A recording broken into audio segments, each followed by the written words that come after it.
All right. This is the last of our series on how not to be your own worst enemy. All right? Maybe some of you experienced that this week. Maybe you were your own worst enemy this week, right, in different ways, right? And, we started talking about, like all of us have times when we're our own worst enemies. Yeah. Right, this kind of what we do, and sometimes it's caused maybe a little disruption, but then there's times where it's caused deep, deep chaos, right? Deep chaos. Great damage to ourselves, great damage to others. But the truth is, we all have the potential to be our own worst enemies, don't we? Right? All of us do. Because our worst decisions that we made, we were a 100% participant in our worst decisions we've ever made. Right? That's us. And we all know that our choices determine the path that we take. Yeah. I did a series once. It was called Paths. And we talked about how all of us, our decisions, we all have this path that we take, and sometimes the path will veer off. Sometimes there's a fork in the road. Sometimes we get to the point where we know where the path is going to lead us because we've been down that same road before. Right? We've been down that same road before, but we know that every habit begins with the first time, right? Every pattern begins with the first line. Every journey begins with the first step. Right? So, 2 weeks ago, we talked about paying attention to the tension. That when you're involved in something, there's a part of something, you have to make a decision, there's a circumstance going on, and you're feeling there's some tension here as far as this. That's where we talked about you hitting the pause button and going, whoa, stop. Yeah. Let's think about what's going on here. Let's think about what could be the consequences. What decision do I need to make?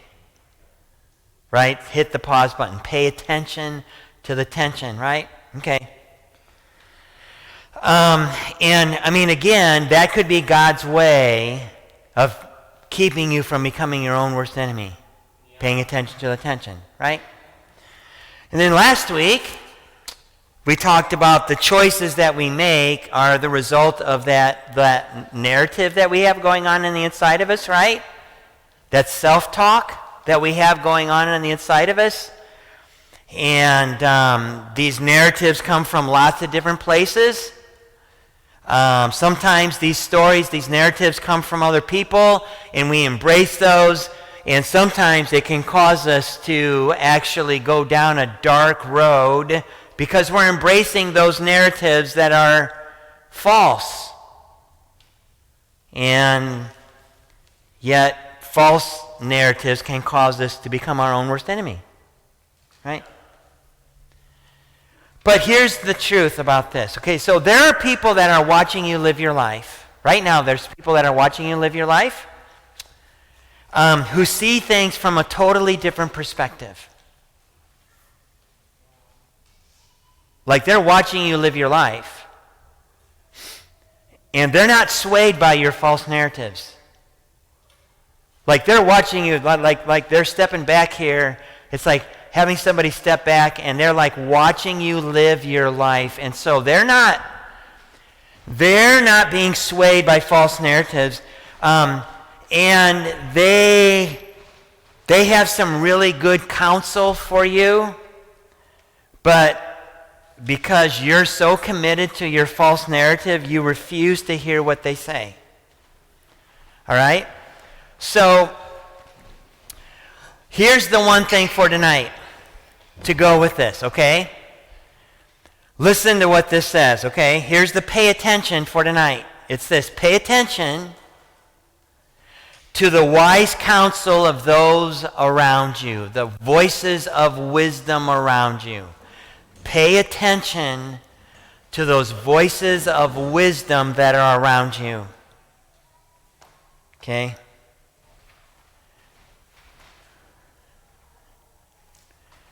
Because see, there's somebody that's feeling that tension that you're ignoring in your life. There's somebody that you are, there's this tension taking place and you're ignoring it, but somebody else, they're feeling it. They're feeling that. And they're not distracted by your narrative. Like, they're not being distracted by it like you are. And this decision that you're about to make. And if you would just have a conversation with them, it could keep you from making a decision that'll cause you to become your own worst enemy. If you would just have a conversation with them. Okay, so we're going to look at a story tonight. And it's found in the Hebrew Scriptures.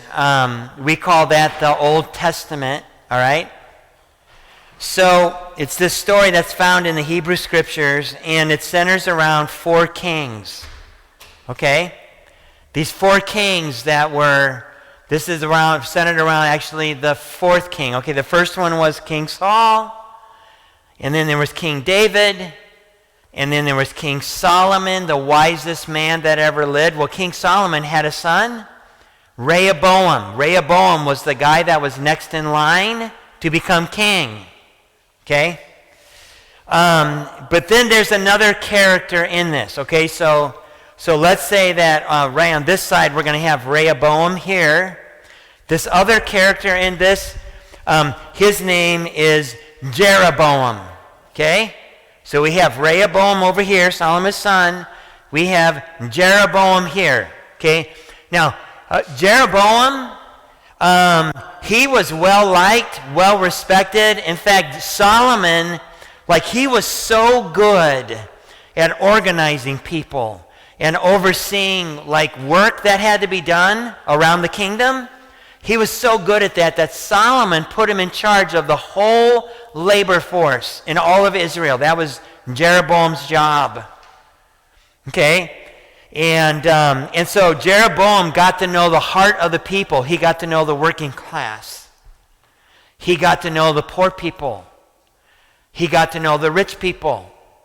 He got to know everybody, every single form of class. Jeroboam got to know all these different people in Israel. So he was well respected. Okay? So one day, Jeroboam, he's in Jerusalem working on a wall in Jerusalem, right? So he's overseeing work on a wall. And all of a sudden, this prophet named Achiah comes up, and he's going to talk to Jeroboam. Now, okay, back then, if a prophet comes to talk to you, you know it's either going to be really good news or really bad news. Something's going to happen. Okay? So Jeroboam walks up to, Achiah, he walks up to Jeroboam, and he's got this brand new coat on or whatever, and so he takes off this coat. Okay, so Stanley, thanks for standing up. Come here. What timing! Okay, so you're Jeroboam, okay? So I walk up to you, and I've got this brand new coat on, and so, and I'm not saying a word to you, but you know who I am. So I walk up to you. He takes off his coat, and then all of a sudden, what he does is he starts tearing pieces off of his coat. Brand new coat. Starts tearing off all these pieces, and so okay, what's your name again? Okay, Jeroboam. Okay, so he's sitting there, and this guy is ripping this new coat up and giving him all of these pieces to the coat, right? Not saying a word. Okay, and he just keeps ripping them, giving him these pieces of coat. And so Jeroboam is just kind of sitting there watching this guy. What the heck are you doing? But then one more. Okay? So he rips it into 12 pieces. And he gives 10 of the pieces to Jeroboam. And he keeps 2 for himself. Okay? And then this is where we're going to pick up. Listen to what this says in 1 Kings chapter 11, verse 13. You can go back with your piece of whatever you were going to go do, Stanley. I don't know what it was. But listen to what Achaia says. Then he said to Jeroboam, take these 10 pieces, for this is what the Lord, the God of Israel, says. I am about to tear the kingdom from the hand of Solomon, and I will give 10 of my tribes to you. If you remember, they were divided into 12 tribes. And so this prophet told Jeroboam, oh, by the way, I'm going to give you 10 of these tribes. I'm taking them out of Solomon's hand. Why would he do that? Why is he going to take that? Because Solomon, he was the wisest man that ever lived. Why would he do that? Well, at this point in Solomon's life, he had totally turned his back on God. He was a full-blown pagan. Do you know what the definition of a pagan is? A definition of a pagan is somebody that worships lots and lots of different idols. Yeah. That was Solomon at this point. In fact, he was building pagan shrines all over the kingdom. Okay? And he was forsaking his responsibility to draw the nation of Israel to God. Okay? And so Jeroboam was taken back by this. Solomon is his boss.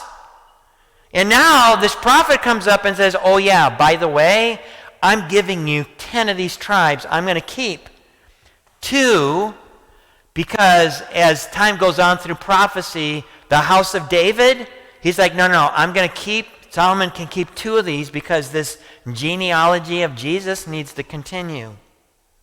Okay? So he was taken back. And so after Jeroboam had this encounter with this prophet, he was like, oh my gosh, he could not keep his mouth shut. He was telling everybody about what was going to happen. And so guess what happened? Word got back to Solomon that there was another guy that was actually going to become king. So, back then, when one king found out that somebody else was going to put a wrench in their dynasty, guess what they did? They tried to, exactly. They found a way to go, get him out of the way. So he was going to go kill Jeroboam. Jeroboam flees for his life, right? So he leaves, he escapes to Egypt, and ran for his life, okay? So we have Jeroboam over here hiding from Solomon. We have Rehoboam, the son of Solomon, just waiting for his dad to die, okay? Solomon dies. And at that point, Rehoboam is set to be made king, okay? This is where the story gets really practical, okay? We're going to go to 1 Kings chapter 12, and we're going to start in verse 1, all right? Listen to this. Rehoboam went to Shechem. Sometimes these words are really fun to say. Shechem. Okay, went to Shechem, where all Israel was gathered to make him king. Okay? When Jeroboam, her son of Nebat, heard of this, he returned from Egypt, for he had fled to escape from King Solomon. King Solomon's out of the way, and Jeroboam comes back. The leaders of Israel summoned him, and Jeroboam and the whole assembly of Israel went to speak to Rehoboam. Okay, he's about to be made king. So all these elders and people from Israel went to talk to Rehoboam before that takes place.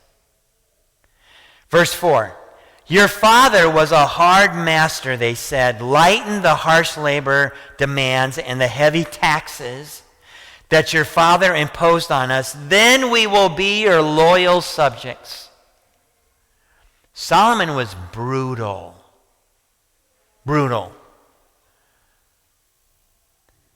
Verse 5, Rehoboam replied, "Give me 3 days to think this over." That was a wise thing to do. Like if you have to make a wise decision, you know what? You give yourself at least 24 hours. Don't ever make a decision that fast. Right?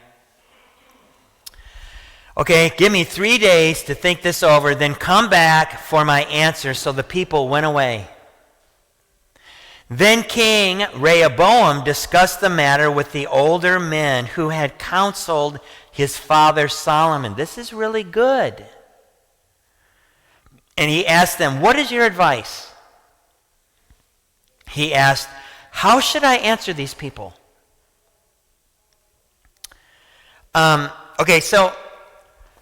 I've been a part of a lot of organizations, okay? I've been in a lot of job situations, okay? And there are things in an organization or whatever that you just don't know. People talk over here, and they have this little thing going on over here. Yet, like, you just don't know, right? These things that are going on. And so that's why it's so important in an organization, in a church, that people are honest about the status of the organization. So you're not walking into, like there was one church that I went on staff. I walked into a hornet's nest. It was really toxic. And I didn't find that out. Of course, nobody told me that until I stepped into it.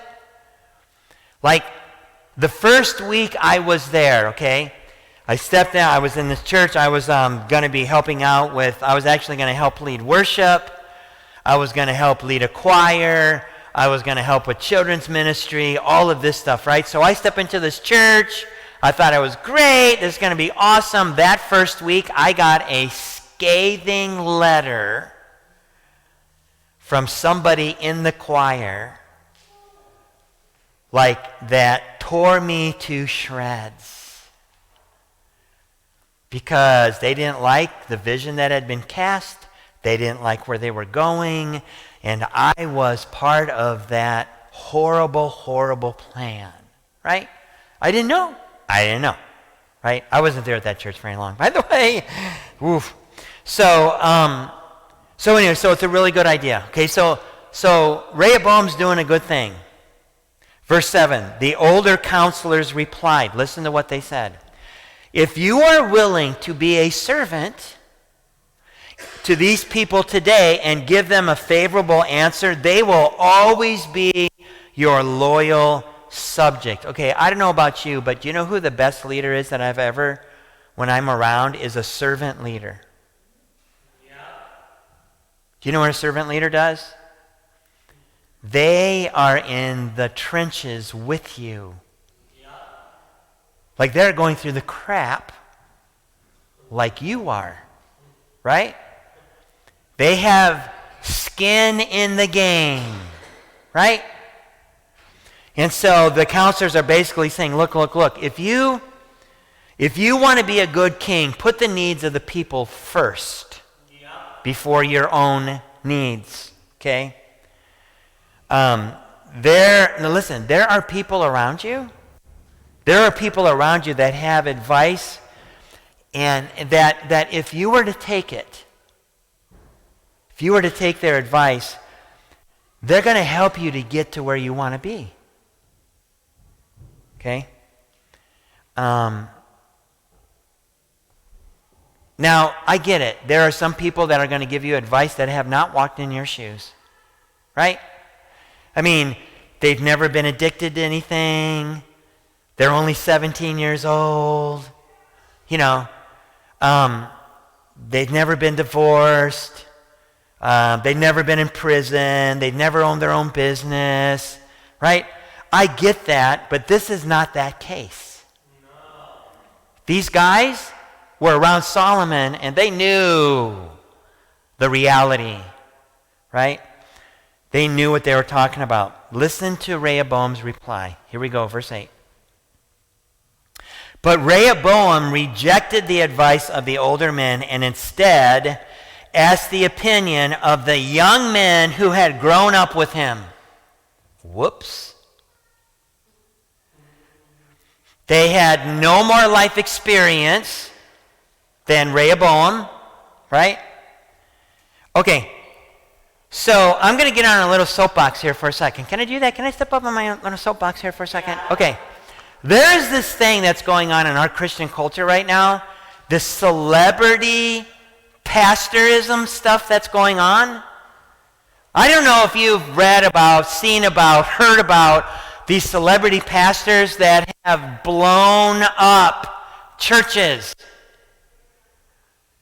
And some of these guys, I'm telling you, they are, they can talk, they're slick, they know what to say, they look good, but they're only 21 years old.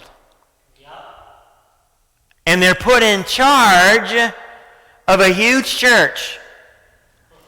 And it doesn't surprise me at all that after a number of years, they implode. Because their character does not match up with their position, right? Their maturity level does not match up with their responsibility. And so what happens is, they start to, everybody loves them, you guys are great or whatever, and all of a sudden there's this huge thing that takes place, and they've blown up their life, they've blown up their family, they've blown up the ministry, and everybody goes, oh my gosh, what happened? Well, what happened is that you bought into this whole celebrity pastor thing.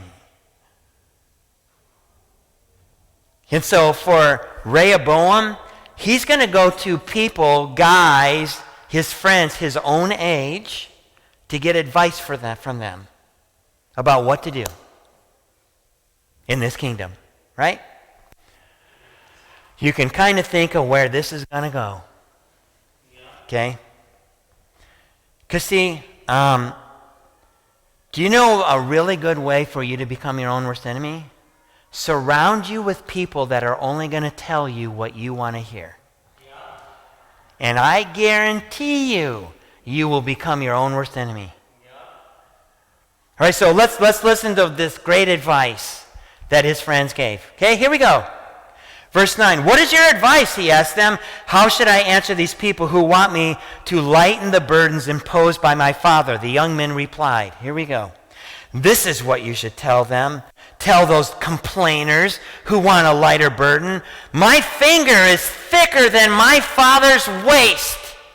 Okay, so back then, Solomon was a big guy.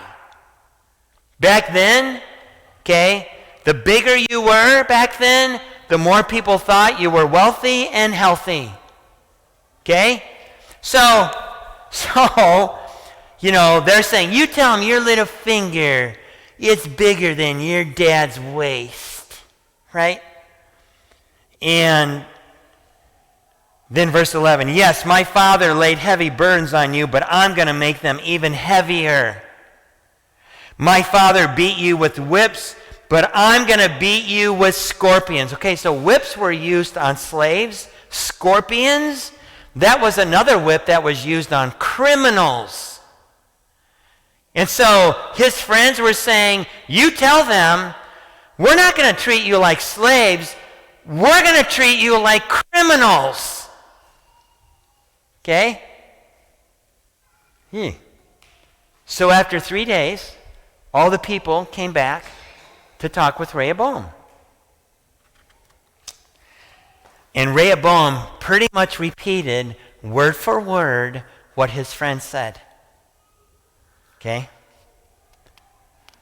So before I finish this story, I just want to ask you a question, okay? Whose advice are you currently ignoring?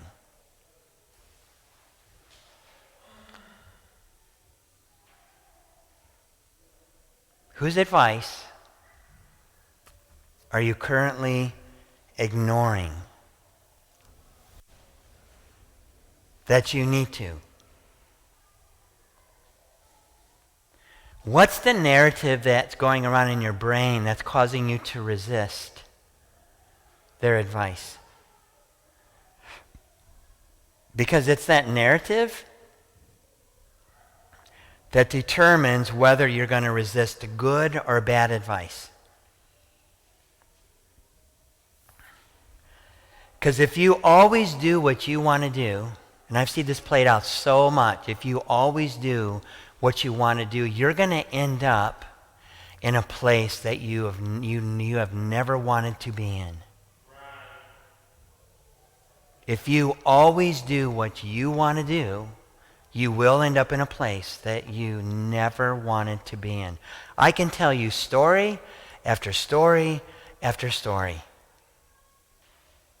of people that refused to take the wise counsel of somebody.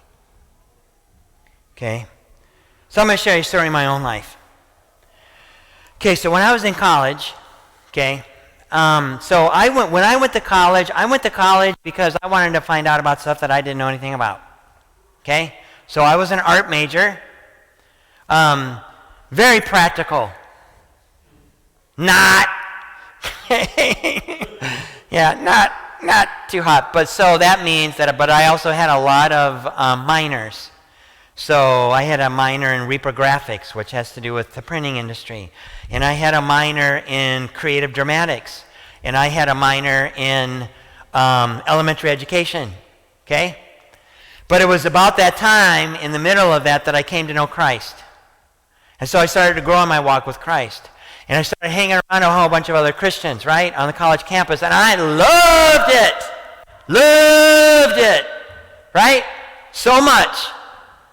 But the problem is that I let my wanting to hang around other Christians get in the way of me going to class. Okay? And I'll never forget this one time, this one professor, she confronted me one day. And she said, you know what, I know that you like doing this religious thing. Okay, I get that you like to do this religious thing, but I'm going to tell you something right now. If you don't change what you do, you are never going to get a diploma here. If you don't start focusing on your schoolwork, you will never get a diploma here. Okay, so let's fast forward a little bit. I meet Kelly. I move up here because this is where she's from. And I move up here, so I do a national student exchange from the University of North Dakota to BGSU, set it up with the professor, set up all of these classes for me to finish my degree, right, on a national student exchange up here, work through all of it, get it all done, fulfill all of my stuff. We even have a graduation party. Then I get a letter in the mail from the University of North Dakota that says, point blank, you will not receive your diploma until you come back to North Dakota to do 12 more hours on site. Okay, I had moved here. We are now married. I now have a job. There is no way that I'm going back to North Dakota to do that. So I contacted this person, that person, this person. I had plenty of credits to graduate. But they have this dogmatic thing, the last 12 hours have to be on site. So I thought my dad would be able to help me because he was a professor in academia. He knew people. I said, Dad, can you just contact somebody? Come on, pull some strings for me. So he went to do that, talked to this person, that person, this person, that person. He's like, no, they won't do it. You have to do your last 12 hours there. Okay? I still don't have my diploma. Wow. That was 38 years ago. So I'm pretty sure I ain't getting a diploma. But if I would have listened to her advice and said, you know what, I'm here to do school right now. I mean, I can still do some of this Christian stuff, that's fine. but I have a responsibility. I need to fulfill these classes the way they're required. Right? If I would have just followed that wise advice, right, it would have ended up different. Okay, so Rehoboam tells these people, yeah, you know what, we're going to treat you like criminals. Verse 16, listen to how they responded. When all Israel realized that the king had refused to listen to them, they responded, "Down with the destiny of David! We have no interest in the son of Jesse. Back to your homes, O Israel. Look out for your own house, O David." So the people of Israel returned. So, okay, here's the crazy thing. They already had a reply. Like, they had a reply ready. I guarantee you, Jeroboam had a conversation with them, and Jeroboam knew there was no way that they were going to follow the advice of the elders. No way. So they had this thing ready to go, right? And so this is basically what they were saying to Rehoboam. They were saying that he could go build his own blankety-blank cities in your kingdom. You do it. You do it. We don't recognize your right to rule. Go rule yourself. That's what they were saying. Because Rehoboam resisted the advice of the elders, he made some horrible decisions down the line that actually destroyed tens of thousands of people. Because he refused to do that.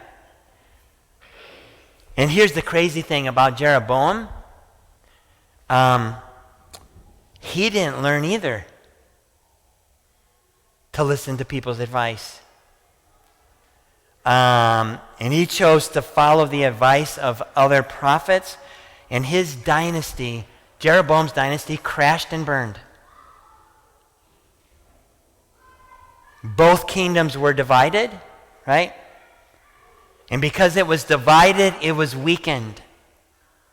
And because it was weakened, it was vulnerable. And because it was vulnerable, it became invadable, just like you and me. When we refuse to listen to the voices of wisdom.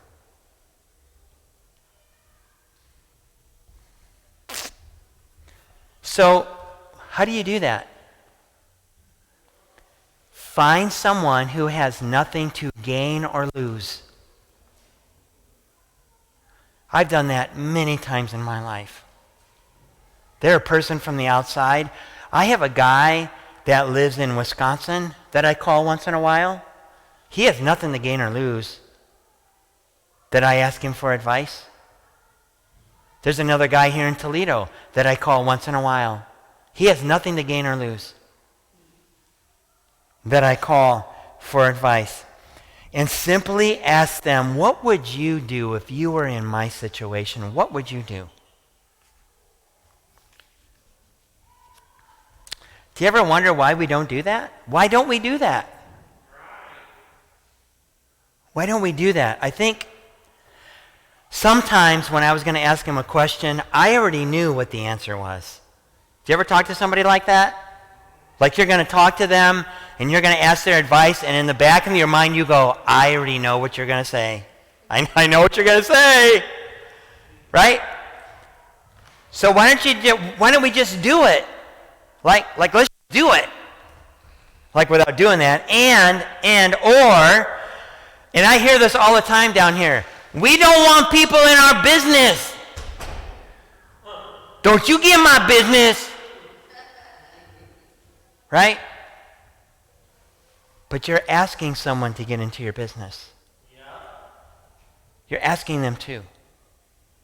Right? That's how important it is. Because see, our private decisions have public consequences, don't they? They just do. Okay, so I got a commitment for you to make tonight. You ready? All right, I've had commitments every single time. Here's my commitment for you. Here it is. I will not automatically discount advice based on the source of the advice. I will not automatically discount the advice based on the source of the advice. I'm going to pause, and I'm going to step back, and I'm going to think about that advice. Because I'll tell you what, so I was an art major. We critiqued each other constantly. Like, there is nothing, I'll tell you, you know how personal it gets in an art class when they start critiquing your work? And telling you, oh my gosh, that sucks. I don't even know what that is. Right? You could have done this better. You could have done that better. Like, when you're in the midst of a critique, but here's the thing, what you learn, like when you're an artist, when you're doing that, you actually step back and you go, wait a second. They want me to get better. They're telling me this because they want me to get better. And so when somebody comes and especially if you ask them for advice, why are you asking them for advice? Because you want to get better. You want to make good decisions. You don't want to become your own worst enemy. Because wise voices set you up for wise choices. Right? They just do. So, how not to be your own worst enemy? Pay attention to the tension. Hit the pause button. Pay attention to your narrative. What is going on the inside that you're telling yourself? And then pay attention to those voices of wisdom that are around you. Pray that becomes a habit in our lives. Okay? All right. Those of you that are on Facebook Live, thank you for joining us. We hope that you have an awesome Thanksgiving. Amy, we'll see you next week. She'll be on here, and she's going to be amazing. I know that. Yeah. So thank you for joining us. We love our online Facebook family. If you guys want to give towards the ministry of TNC, check out that there's 3 different ways to do that in the description. Make sure you check that out, and we'll see you guys next week. For us,